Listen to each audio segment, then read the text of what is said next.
Hello everyone, I am Aarti Chauhan. I welcome you all to my channel. Dear students, आज मैं आपके लिए 12th class book से एक पोम लेके आई हूँ, पोम नंबर 1।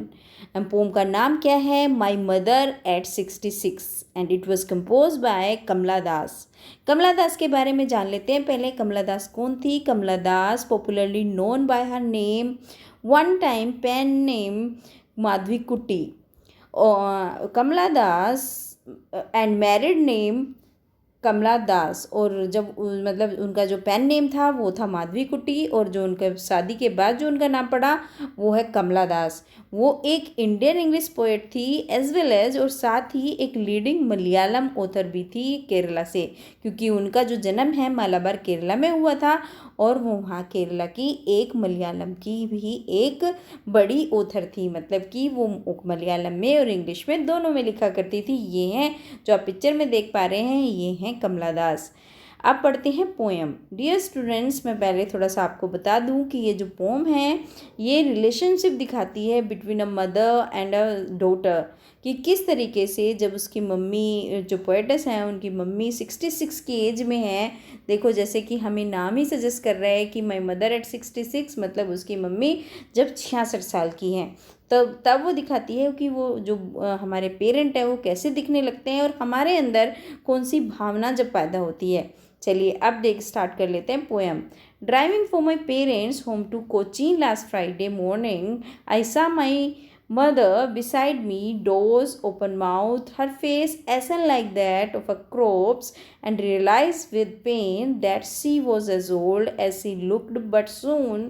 और पहले इसके देखते हैं कुछ वर्ड मीनिंग्स जो डिफ़िकल्ट वर्ड हैं। डोज का मतलब होता है नैप। जब हम दिन में ही सो लेते हैं ना, थोड़ी झपकी ले लेते हैं, तो उसको बोलते हैं नैप। एसन का मतलब होता है पेल, और क्रॉप्स का मतलब होता है डेड बॉडी। चलिए अब देखते हैं पोम का मीनिंग। जब मैं ड्राइविंग कर रही थी अपने पेरेंट्स के होम से कोचीन को जा रही थी लास्ट फ्राइडे, मतलब लास्ट फ्राइडे से मतलब समझ जाइए, जब उन्होंने वो पोम लिखी है अपना एक्सपीरियंस बता रही हैं कि जब वो लिख रही हैं इस पोम को, उसके लास्ट फ्राइडे क्या हुआ था। मतलब जब वो ड्राइव कर रही थी अपने मम्मी पापा के घर से वो कोचीन को जा रही थी, वो लास्ट फ्राइडे मॉर्निंग में आई saw my mother beside me, मैंने अपनी मम्मी को देखा मेरे साथ में बैठे हुए। मतलब अपनी मम्मी के साथ वो किसी भी कार में जा रही हैं तो वो उसके साथ बैठी हुई हैं, तो उसको देख रही है। Dose open mouth her face essence like that, उनको डोज मतलब वो अब नींद में है, हल्की झपकी ले रही हैं, उनका मुंह खुला हुआ है, उनका फेस पीला हो गया है। ऐसा मैंने बताया ना कि पीला हो गया है, like that of a crops, और कैसा, जैसे एक डेड बॉडी हो जाती है, बिल्कुल वो इस तरीके से लग रही है। देखिए स्टूडेंट्स, इसमें like that of a crops से उसका कंपेयर करा गया है, तो जब एज लाइक सो वगैरह वर्ड आते हैं किसी का कंपेरिजन करने के लिए, तो कौन सी फिगर ऑफ स्पीच होती है? फिर वहाँ पे फिगर ऑफ स्पीच होती है सिमली, तो यहाँ पे सिमली फिगर ऑफ स्पीच है।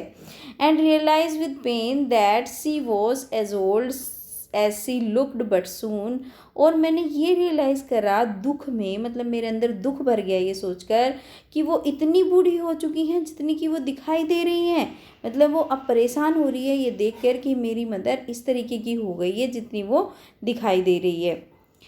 Put that thought away and looked at the young trees sprinting, the merry children spilling out of their homes, but after the airport security check standing a few yards away, I looked again at her, wan, pale as a late winter's moon, and felt that old familiar ache, my childhood's fear. But all I said was, see you soon, Amma. All I did was smile and smile and smile. अब वो क्या बोलती हैं, आगे क्या बोलती हैं, उससे पहले हम देखते हैं इसके वर्ड मीनिंग्स। देखिए, एक स्पिलिंग हुआ है, स्पिलिंग का मतलब होता है बाहर निकलना, और स्प्रिंटिंग का मतलब होता है जब कोई चीज़ तेज़ तेज़ चल रही हो तो वो क्या होता है, उसको बोलते हैं हम स्प्रिंटिंग। चलिए अब इसका हिंदी मीनिंग देखते हैं। आगे जो बचा हुआ हमारा है, पुट दैट थॉट अवे, जो उसके मन में जो वो रियलाइजेशन होता रहता है कि मेरी मम्मी इतनी बूढ़ी हो गई जितने की मतलब दिखाई दे रही हैं। जैसे एक बच्चा होता है ना, जैसे एक बच्चे का फियर होता है कि जब वो छोटे होते हैं तो वो डरते हैं कि हमारे मम्मी पापा हमसे दूर हो जाएंगे तो कैसे होगा, तो इसी तरीके का कुछ थॉट अभी कमला दास के मन में आया है। उन्होंने बाहर देखा, यंग ट्रीज स्प्रिंटिंग, जो वो अपनी कार से जा रही हैं या जिस चीज़ से भी जा रही हैं, उन्होंने बाहर की तरफ देखा। अब उस थॉट को दूर भगाते हुए, मतलब उन्होंने जल्दी से जो उनके मन में विचार आ रहे थे उसको बाहर भगाया और उन्होंने बाहर की तरफ देखा। ट्रीज स्प्रिंटिंग, जो पेड़ हैं वो तेज़ी से भाग रहे हैं। आपने भी एक्सपीरियंस करा होगा, जब आप किसी यात्रा में जाते हैं तो हम जब चलते हैं ना, हमारी गाड़ी आगे चलती है और जो ट्री होते हैं वो पीछे की डायरेक्शन में भागते हैं, तो वही है द मेरी चिल्ड्रन इज प्लेइंग। और जो खुश होते हुए, मैरी मतलब हैप्पी, जो हैप्पी चिल्ड्रन हैं, जो खुश होते हुए बच्चे हैं, वो क्या कर रहे हैं, बाहर निकल रहे हैं आउट ऑफ देयर होम्स, अपने घरों से बाहर की तरफ जा रहे हैं। But after the airport security check, लेकिन अब वो ये सब करते करते कहाँ पे पहुँच गए हैं, एयरपोर्ट सिक्योरिटी चेक पे पहुँच गए हैं। मतलब एक तरीके से उसने यहाँ पे कंट्रास्ट दिखाया है कि मतलब एक तरफ तो वो खुश होते हुए बच्चे हैं जो अपने घरों की तरफ, बाहर की तरफ उछल रहे हैं, कूद रहे हैं, भाग रहे हैं, और एक तरफ उसकी माँ है बिल्कुल शांत बैठी है, पीली पड़ी हुई है, उसका फेस एक क्रॉप्स की तरह हो गया है। तो अभी वो जब एयरपोर्ट पे पहुंच गई हैं, standing a few yards away, अब वो उससे कुछ दूरी पे खड़ी है। यार्ड्स मीन्स जो एक 3 फीट के जो डिस्टेंस होती है उसको यार्ड बोलते हैं, 1 मीटर से थोड़ा सा कम होता है। तो वो कहते हैं कि कुछ यार्ड की, मतलब कुछ यार्ड की दूरी पे अब मैं खड़ी हुई हूँ। I looked again at her, मैंने फिर से अपनी मम्मी को देखा। When pale as a late winter's moon, और वो कैसी हो रही हैं, पीली हो रखी हैं, और कैसे जैसे एक लेट विंटर मून, मतलब जब सर्दियाँ होती हैं ना और जो चांद होता है वो फेडेड दिखाई देता है। फेडेड क्यों दिखाई देता है, क्योंकि मतलब कोहरा सा होता है, जब सुबह का टाइम हो जाता है, जब लेट हो जाता है तो उस पर फॉग आ जाता है, तो वो दिखाई नहीं देता क्लियरली। तो इसी तरीके से उसने कंपेयर करा है। फिर यहाँ पे एज लेके आया है, सिमिली फिगर ऑफ स्पीच दिखाई है, और उसने बोला है कि वो इस तरीके से हो गई है मेरी मम्मी जैसे कि लेट विंटर का मून होता है। एंड फेल्ट दैट, और मैंने ये महसूस किया, ओल्ड फैमिलियर एक माई चाइल्डहुड फियर, और मैंने ये महसूस किया कि ये तो मेरा वही पुराना दर्द है। फैमिलियर मतलब परिचित, वही परिचित, एक मीन्स पेन, वही पेन है जो मेरे बचपन का पेन था। बचपन में भी तो बच्चे डरते हैं कि अगर हमारे मम्मी पापा कहीं चले गए तो हम कैसे करेंगे, अगर उन्हें कुछ हो गया तो हम क्या करेंगे, तो वही सब चीज़ें वो कह रही है, ये तो दर्द मैंने पहले भी महसूस किया है। But all I said was see you soon अम्मा, लेकिन फिर भी मैंने अपनी मतलब उसने अपनी मम्मी को थोड़ा कुछ रिफ्लेक्ट नहीं होने दिया, उसने बस यही बोला सी यू सून अम्मा, अम्मा फिर हम जल्दी मिलेंगे। All I did was smile and smile and smile, और मैंने बस क्या किया, बस मैंने ये किया कि मैंने स्माइल किया, स्माइल किया और स्माइल किया।